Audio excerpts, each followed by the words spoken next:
ఎవరు బత్తాయిలు అంటారు కదా, బత్తాయిలు ఆరెంజెస్. ఎక్కడైనా ఒకటన్నా గొడవ జరిగిందా? ఈసారి గారి భర్త మీడియాలో ఒక విషయం చెప్పారు, ఫలానా ఫలానా బాబు హజరత్ గారు జాకిర్ నేను సోషల్ మీడియాలో చాలా యాక్టివ్గా ఉంటాను అన్న వాటిలో చాలా మంది కొంతవరకు చాలా వరకు చెప్పేశారు. దీన్ని మా కోరిక ఉంది, ఎక్కడి నుంచో రాజస్థాన్ యూపీ నుంచి వచ్చి వాళ్ళు మహావీర్ సర్కిల్ అని ఒకటి కట్టేసుకున్నారు. ఏకంగా సర్కిల్లో గోపురమే కట్టేశారు. ఎవరైనా అబ్జెక్షన్ చేశామా? అలాగే మా కోరిక అల్మాస్పేట్ సర్కిల్, దీన్ని ఇప్పటి వరకు ఎన్నో వాళ్ళు ఏం చేశారంటే ఈ సంఘటనను అపోజిషన్ పార్టీ వాళ్ళు రెచ్చగొట్టి దీన్ని గొడవ చేశారు అని, అపోజిషన్ పార్టీ వాళ్ళు రెచ్చగొట్టి ఈ గొడవకు కారణమని. ఇప్పుడు నాయకురాలి భట్ట శ్రీనివాస రెడ్డి గారు, జాకీర్ మౌలానా గారు పేరు ఆయన మీడియాలో బహిరంగంగా తీసుకున్నప్పుడు నేను సత్యం చెప్పడానికి నేను ఏ పార్టీ కాదండి, నేను వైసీపీ కాదు, టీడీపీ కాదు, ఏం కాదు, నేను సామాజిక కార్యకర్తను.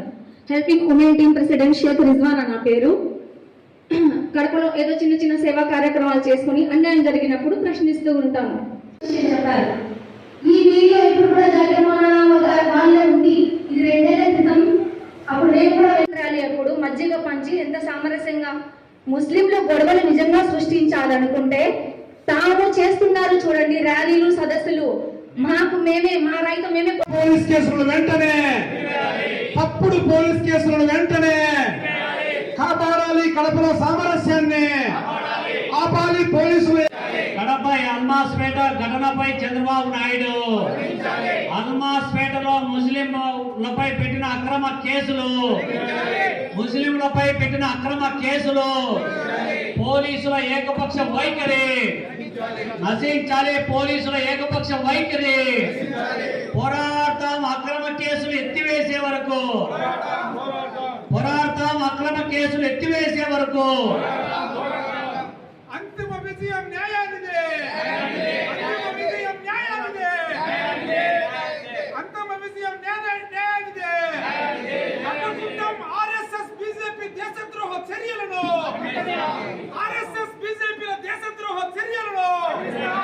దేశద్రోహానికి పాల్పడుతున్న ఆర్ఎస్ఎస్ బీజేపీ కుట్రలను కడపలో అడ్డుకుంటాం. ఆర్ఎస్ఎస్ బీజేపీ కుట్రలను కడపలో అడ్డుకుంటాం.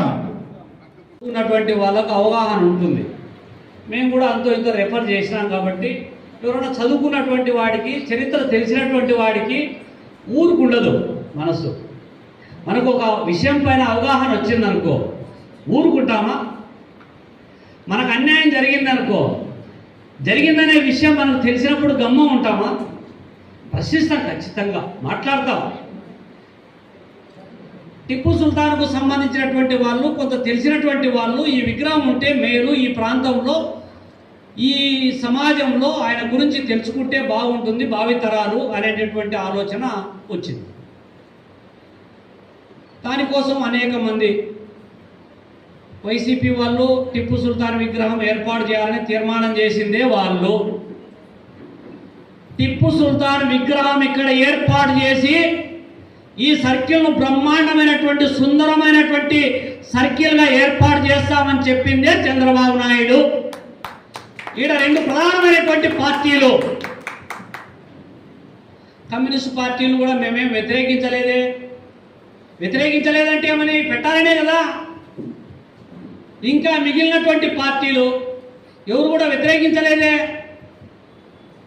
అది కూడా ఈ మధ్య కాలంలో నగరపాలక సంస్థ పాలక వర్గం చివరి జనరల్ బాడీ సమావేశంలో తీర్మానం ఎప్పుడైతే చేశారో ఆ తీర్మానం కాపీ బయటికి వచ్చిన తరువాత బీజేపీ ఆర్ఎస్ఎస్ వాళ్ళు ఇక్కడ టిప్పు సుల్తాన్ విగ్రహం పెట్టడానికి లేదు, సర్కిల్ పేరు మార్చడానికి లేదని చెప్పి గొడవ మొదలుపెట్టారు. ఒక అతను బజరంగ దళకు సంబంధించినటువంటి ఒక వ్యక్తి వచ్చి ఎవడొస్తారో రాండి, నేను ఇక్కడ వ్యతిరేకిస్తున్నా అని చెప్పి సోషల్ మీడియాలో సవాలు విసిరినటువంటి వీడియోలు ఉన్నాయి. ఎవరేమనలేదే పోలీసు వాళ్ళు, ఎవరేమనలేదే అధికారులు. టిప్పు సుల్తాన్కు సంబంధించినటువంటి నేను కూడా ఒక సందర్భంలో నాకు కూడా అనుమానం వచ్చింది, ఏమన్నా చరిత్ర ఏమన్నా మనం తక్కువ పొరపాటున ఏమన్నా చదువుకున్నామేమో, ఎందుకైనా మంచిది కదా, చాట్ జీపీటీ ఉంది, జెమిని ఏఐ ఉంది, దీన్ని రెఫర్ చేద్దామని చెప్పి ఒకసారి కొట్టే స్వాతంత్ర సమరయోధుడే హిందువులను ఊచకోత పోశాడంటారు వాళ్ళు. అది కూడా అడిగినా హిందువులు ఊచకోత పోశాడా అని. అతని సంస్థానంలోనే హిందువులను పెట్టుకున్నాడని చెప్పి అంది. ఎక్కడ దాంట్లో లేదు. వీర సావర్కర్ 50 సంవత్సరాలు జైల్లో ఉన్నాడని చెప్పి చక్కెర్లు కొడతాంది ఇప్పుడు. అది కూడా అడిగినా నిజంగానే వీర సావర్కర్ 50 సంవత్సరాలు జైల్లో ఉన్నాడా అని. లేదు, వీర సావర్కర్కు 50 సంవత్సరాలు జైలు శిక్ష పడింది బ్రిటిష్ కాలంలో, కానీ ఆయన జైల్లో లేడు, అన్ని సంవత్సరాలు లేడు అని చెప్పి ఏఐ చెప్పింది. ఏఐ చెప్పిందంటే అది మొత్తం ఓపెన్ ఫైల్స్లో ఎక్కడో నిక్షిప్తమై ఉన్నటువంటి సమాచారమే కదా, మనం దాగేటటువంటి అంశం కాదు కదా. కానీ ఇవాళ బీజేపీ వాళ్ళు చేసేటటువంటి ఆర్గ్యుమెంట్, అనవసరమైనటువంటి ఆర్గ్యుమెంటు, టిప్పు సుల్తాన్ సర్కిల్ ఏర్పాటు చేయకూడదు అనేటువంటి వాదన. డెమోక్రసీలో నువ్వు వ్యతిరేకించాలనుకుంటే వ్యతిరేకించు, ప్రజాస్వామ్య పద్ధతిలో పోరాటం చేయి, ఎవరు అబ్జెక్షన్ చేయరు. నువ్వు ఒక అంశం చెప్పు, నీ వాదన చెప్పు, నువ్వు ఎంత సేపైనా మాట్లాడు. టిప్పు సుల్తాన్కు సంబంధించి నువ్వు ఎందుకు వ్యతిరేకిస్తున్నావో దాని మూలాలతో సహా, నిజాలతో సహా, నిజ నిర్ధారణతో సహా చెప్పు, ఎవరు వద్దండి. మన డెమోక్రసీలో చెప్పుకునేటువంటి హక్కు ప్రతి ఒక్కరికి ఉంది. అట్లా కాకుండా ఎవరు పెడతారో రాండి, మీ అంతు చూస్తాము, ఎవరు పెట్టారో రాండి, తడాకా చూసుకున్నాము అనేటువంటి ప్రొవోకేట్ చేసేటటువంటి యాక్టివిటీస్ మొట్టమొదట మొదలుపెట్టిందే బజరంగ్ దళకు సంబంధించినటువంటి కార్యకర్తలు. అంతటితో ఆగారా? 10, 11, 12 తారీఖులలో హనుమాన్ జయంతికి సంబంధించినటువంటి కార్యక్రమం ఉంటే అల్మాస్పేటలో హనుమాన్ జయంతి సందర్భంగా విఘ్నేశ్వర అభయాంజనేయ స్వామి టెంపుల్లో ఏర్పాటైనటువంటి 30 అడుగుల విగ్రహానికి సంబంధించిన ఆవిష్కరణ కార్యక్రమం పేరు చెప్పి 10వ తారీఖు కార్యక్రమం ఉంటే 9వ తారీఖు వీళ్ళకేం పని? పోనీ ఆలయ కమిటీ వాళ్ళతో కూడా నేను డిస్కస్ చేశాను. ఆలయ కమిటీ వాళ్ళు కొంతమంది హార్డ్ కోర్ బీజేపీ ఆలయ కమిటీ గౌరవాధ్యక్షుడు వాళ్ళతో కూడా చెప్పాను, ఎట్ట పెడతారా మీరు హనుమాన్ సర్కిల్కు? మీకు ఒక విధానం ఉంటుందా? మీరే కదా చెప్పింది టిప్పు సుల్తాన్ సర్కిల్ వద్దు, మాజీ రాష్ట్రపతి ముస్లిమే కదా, ఏపీజే అబ్దుల్ కలాం సర్కిల్ పెడదాము అని మీరే కదా మాట్లాడింది. పోనీ మీరు ఆ సర్కిల్ పేరు ఏపీజే అబ్దుల్ కలాం సర్కిల్ అని ఎందుకు పెట్టలేదు అని అంటే, అసలు మా ప్రమేయమే లేదు, ఇది ఏదో ఎక్కడో మిస్ఫైర్ అయింది. మిస్ఫైర్ అయిందంటే ఏమని అర్థము? ఒక పక్క ప్రణాళికతో బయట రూపొందించుకొని తెచ్చి పెట్టినటువంటి గొడవకు కారణమైనటువంటి అంశం.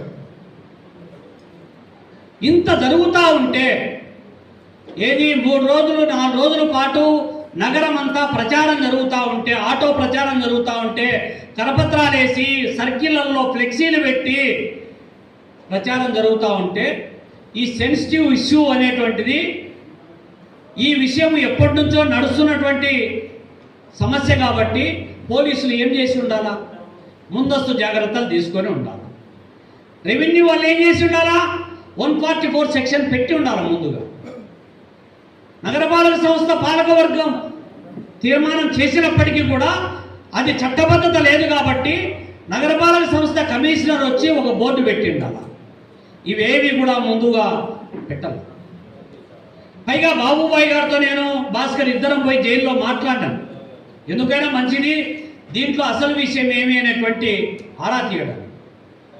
ఆయన చెప్పినటువంటి విషయం ఏమంటే, ఇక్కడ ఒక ఎస్ఐ ఫోన్ చేసి మీరు స్టేషన్కు రండి అని చెప్పి ఆయన ఫోన్ చేశాడు.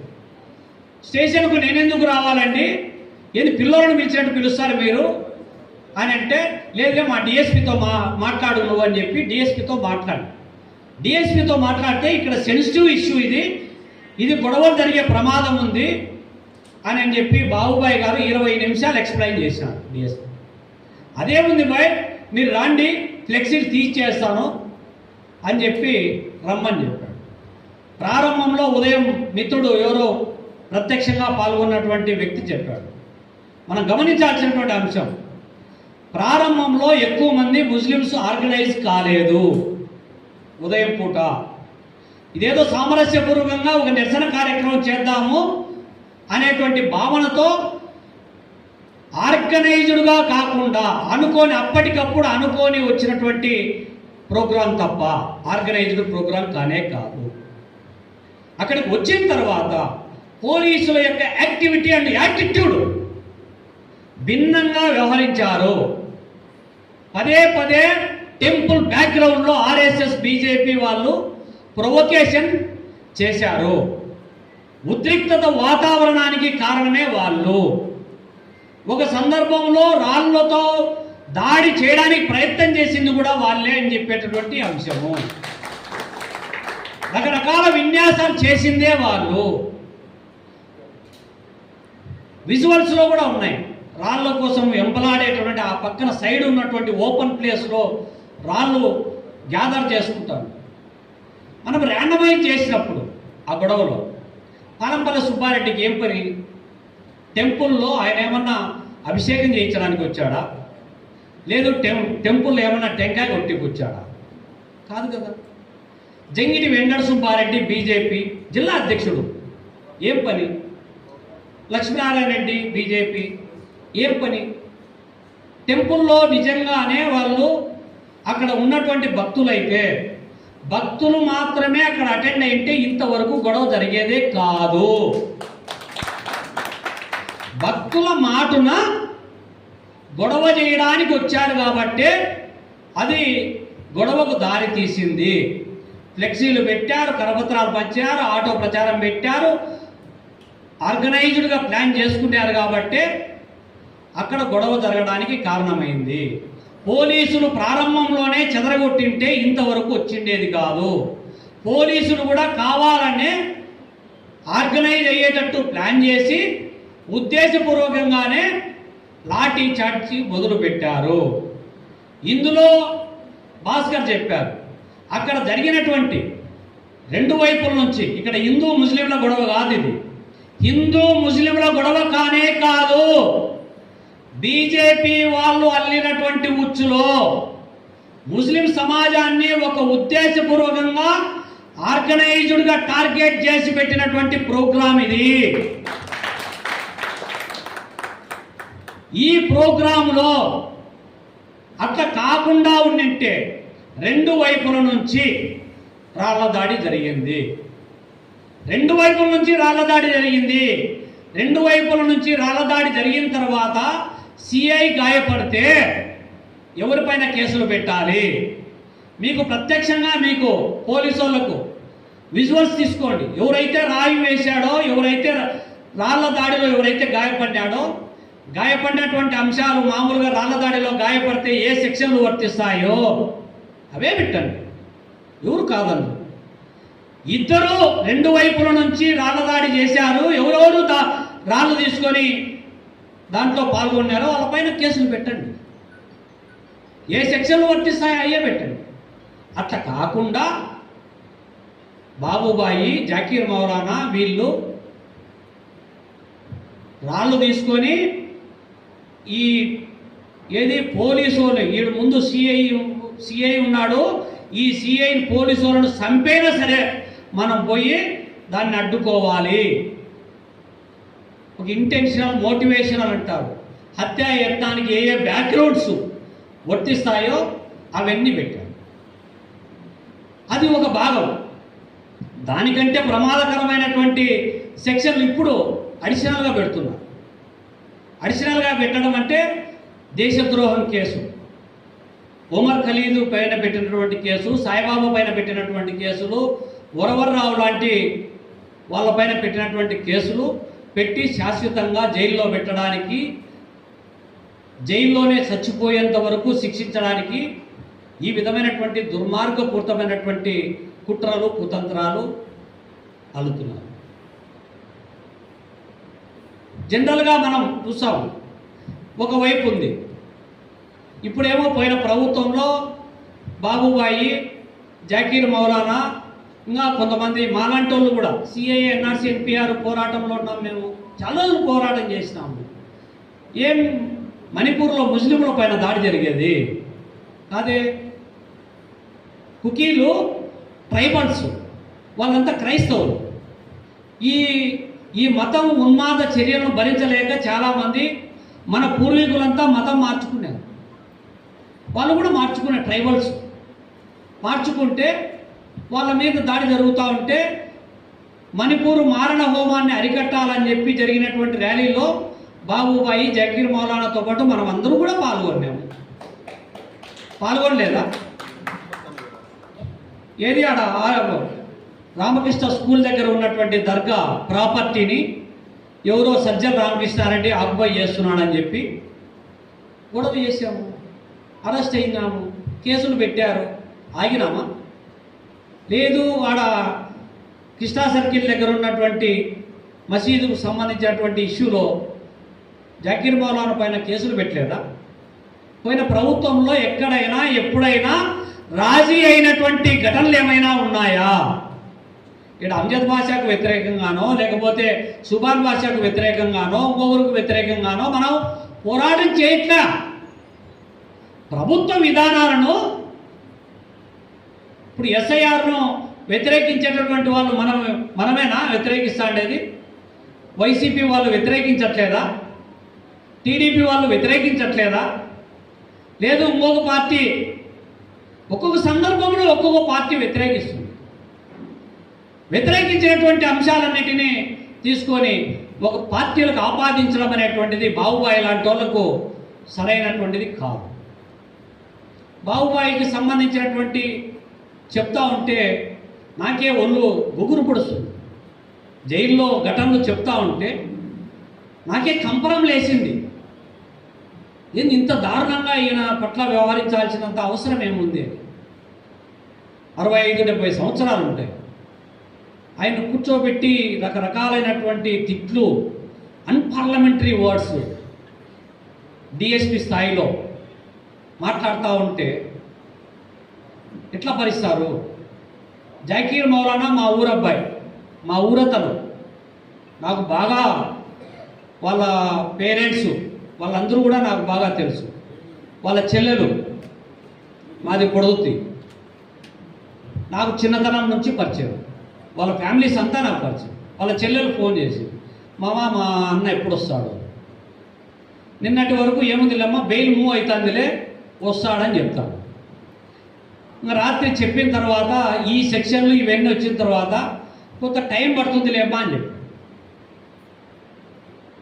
చాలా చిన్నతనంలోనే ఊరును వదిలేసి మద్రసాలో చదువుకొని తనకున్నటువంటి పరిమితమైనటువంటి పరిజ్ఞానంతో తను నమ్మినటువంటి సిద్ధాంతం, అది మతం కావచ్చు ఇంకోటి కావచ్చు,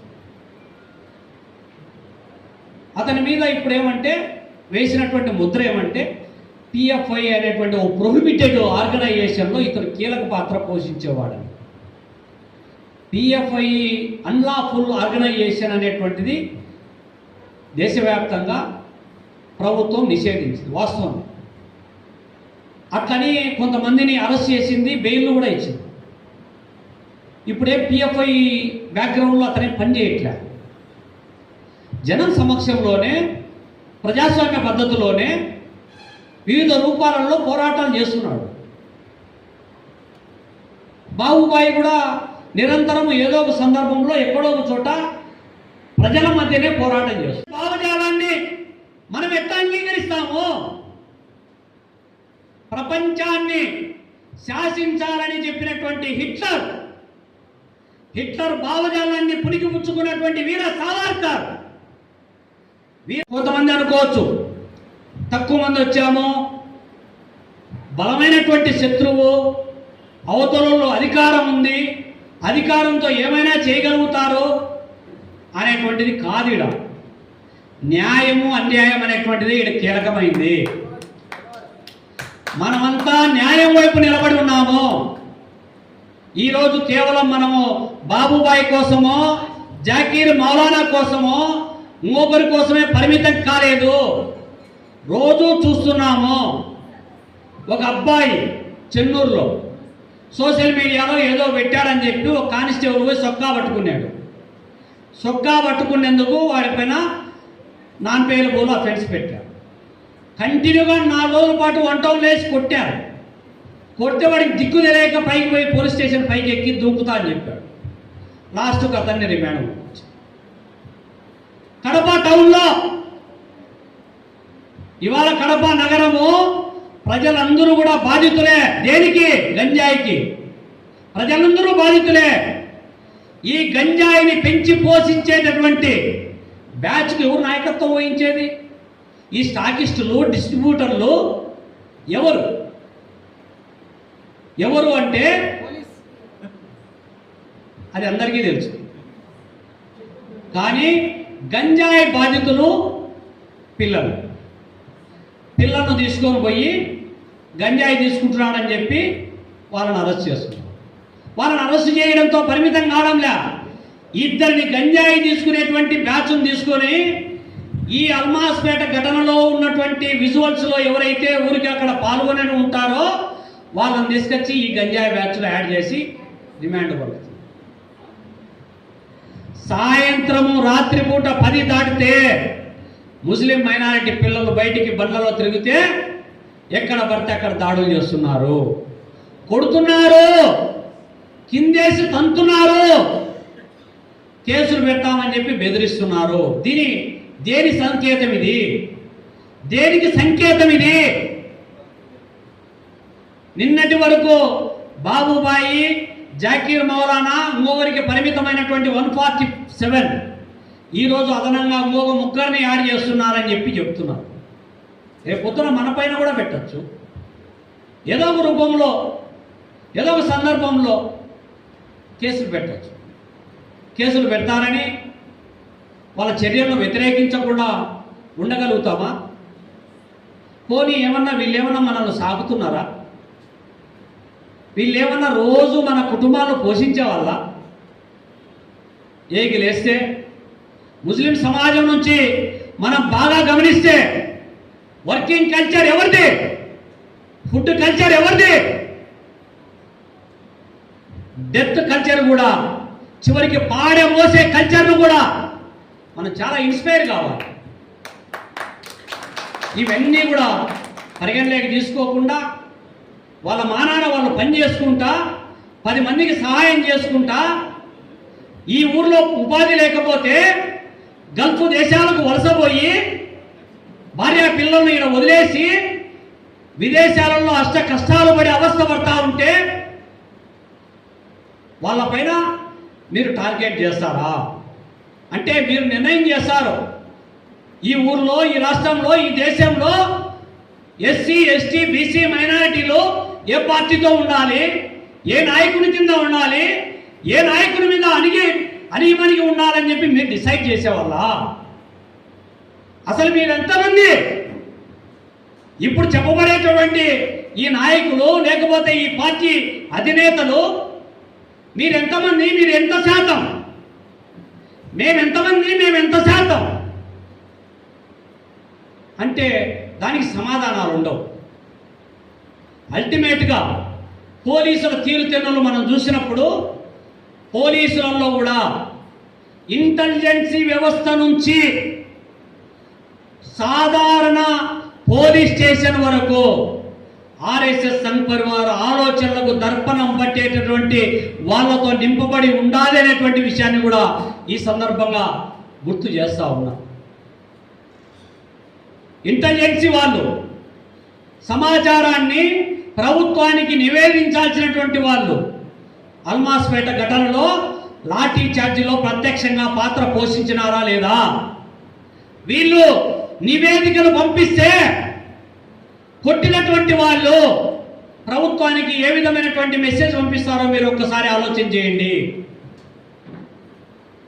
డిఎస్పీ పదే బాబుబాయి గారిని, జాకీర్ మౌలానాను దుర్భాషలాడడంతో పాటు థర్డ్ డిగ్రీ వాడినటువంటి పోలీసు వ్యవస్థ వీళ్ళు మన తరపున మాట్లాడతారా?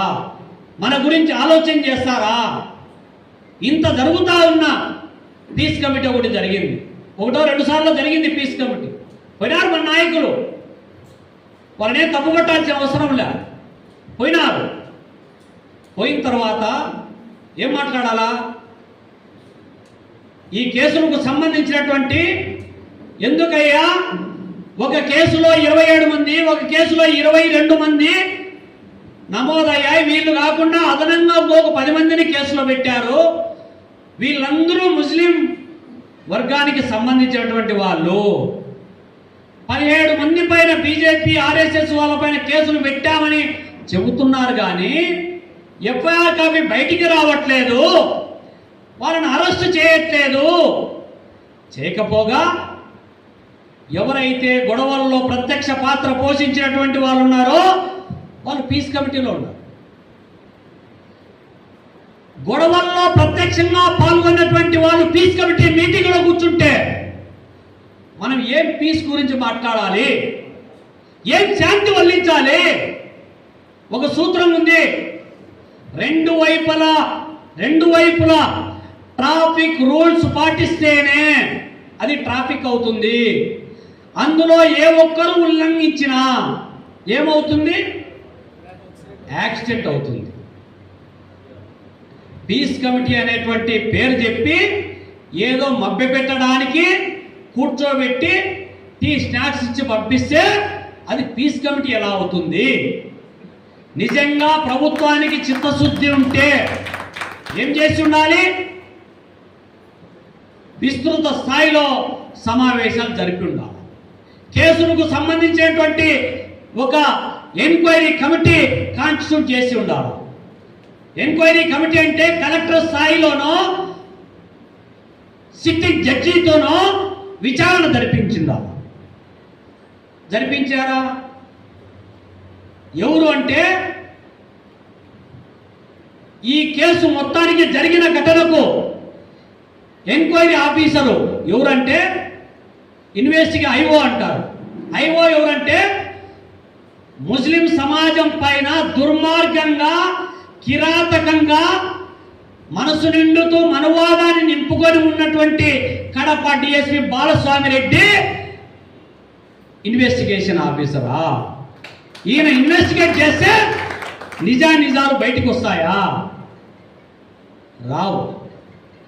ఏకపక్షంగా నీ పొలిటికల్ హిడెన్ ఎజెండా, నీకు ఇన్ఛార్జిను మహిళా పోలీస్ స్టేషన్కు డిఎస్పీ అయితే అంత ముందు ఉన్నటువంటి డిఎస్పీ చేతగానితనానికి ఆయన ట్రాన్స్ఫర్ అయితే ఆయన బాధ్యతల్లో నువ్వు కడప డిఎస్పీ రెగ్యులరైజేషన్ కోసం ముస్లింల పైన కత్తి పెడతావా? కత్తి పెట్టి నీ గురుభక్తిని చాటుకుంటావా? ఇది నడవదు.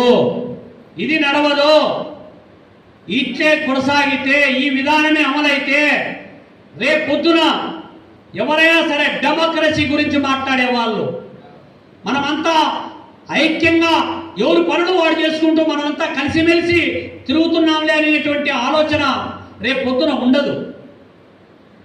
కాబట్టి ఈ విధానం పోవాలంటే ఖచ్చితంగా ఆల్మాస్పేట సర్కిల్లో జరిగినటువంటి ఘటన వెనుక ఆర్ఎస్ఎస్ బీజేపీ యొక్క హిడెన్ ఎజెండా ఉంది.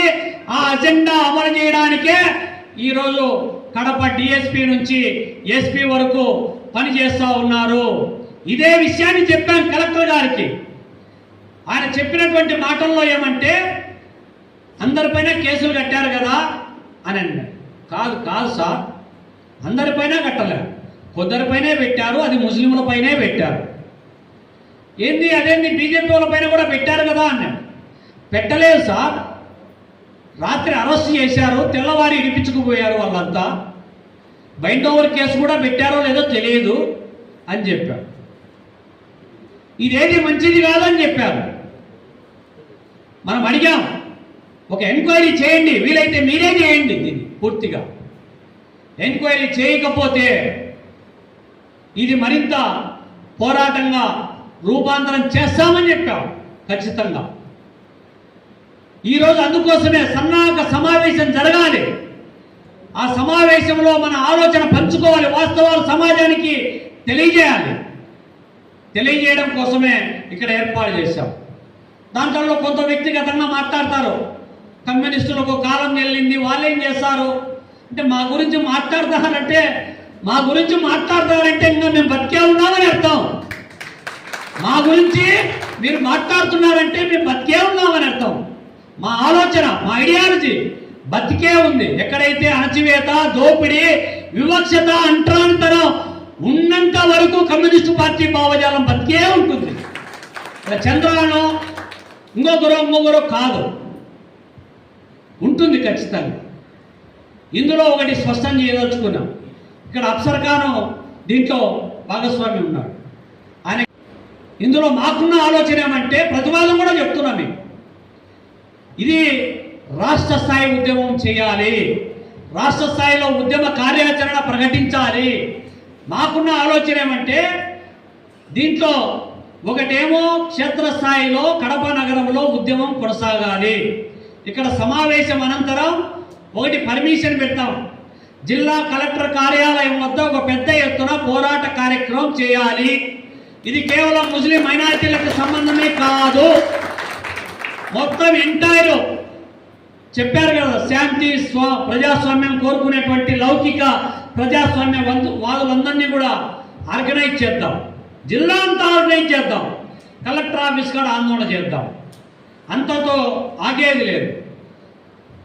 రాష్ట్ర స్థాయిలో సిపిఐ, సిపిఎం, అదేవిధంగా కాంగ్రెసు, వైసీపీ, ఇంకా కలిసి వచ్చేటటువంటి హెడ్స్ కమ్యూనిస్టు పార్టీలతో పాటు లౌకిక ప్రజాస్వామ్య శక్తులతో పాటు అన్ని వర్గాలను ఇక్కడ జరిగినటువంటి ఘటన, ముస్లింలపై జరుగుతున్నటువంటి ఏకపక్ష వైఖరి ఏదైతే ఉందో దీన్ని ఖండించేటటువంటి వాళ్ళందరినీ కూడా కలుద్దాం. విజయవాడ కేంద్రంగా చేసుకొని ఒక సమావేశం జరగాలి, దానికి అందరినీ పిలవాలి. రాష్ట్ర స్థాయిలో అన్ని జిల్లాలలో కూడా రాష్ట్ర పార్టీలతో కూడా మాట్లాడిన తర్వాత ఇది రాష్ట్ర వ్యాప్త ఉద్యమం జరగాలి.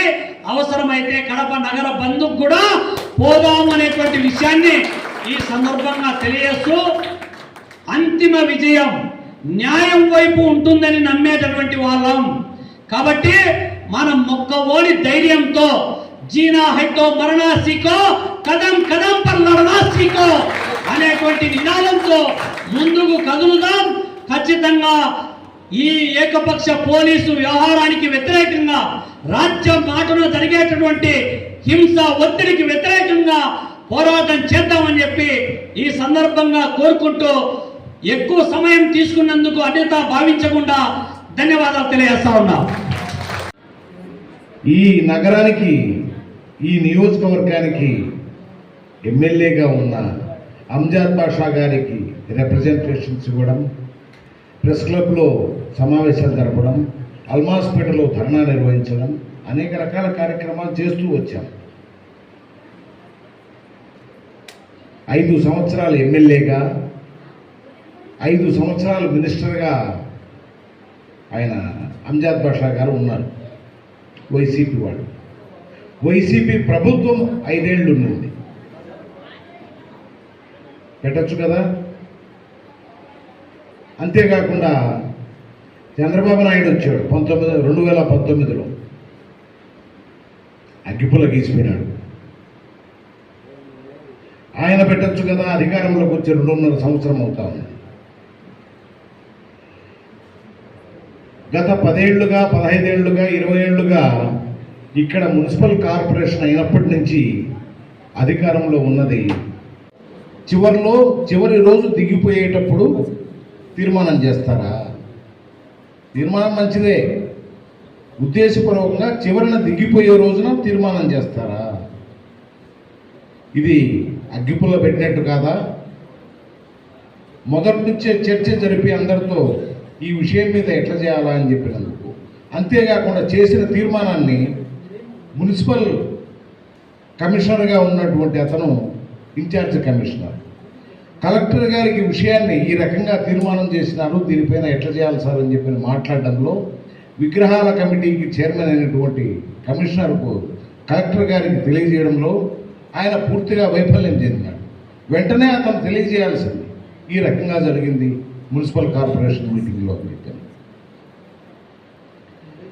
ఇంత గొడవ జరిగితే స్థానికంగా ఎమ్మెల్యే అయినటువంటి ఎమ్మెల్యే మాధవరెడ్డి గారు ఆ సర్కిల్కి వచ్చి మంచి చెడ్డ విచారించి ఇది అన్యాయం, ఇది న్యాయం, గొడవ పడగాకండి, ఏదైనా ఉంటే మీకు న్యాయం చేస్తామని చెప్పి బాధితుల వైపు నిలబడకుండా దానిపైన ఇప్పటి వరకు ఒక్క స్టేట్మెంట్ కూడా ఇవ్వకుండా ఆమెకు భావ్యమా? అంటే తిలా పాపం తలా పిడికడు.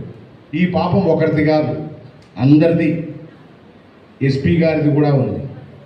పోలీసులు డిఎస్పీ బాలస్వామిరెడ్డి ప్రవర్తించిన తీరు, బాబుభాయ్ మీద, ఆయన జాకీర్ మౌలానా మీద, అట్లాంటి వాళ్ళపైన ప్రవర్తించిన తీరు చాలా బాధాకరమైంది. సరే, ఇందుకు సంబంధించి ఏదైనా భవిష్యత్ కార్యక్రమాలు ఉంటే దయచేసి మీరందరూ ర్యాలీ కావాలని చెప్పని కోరుకుంటూ ఇప్పుడు భారత కమ్యూనిస్టు పార్టీ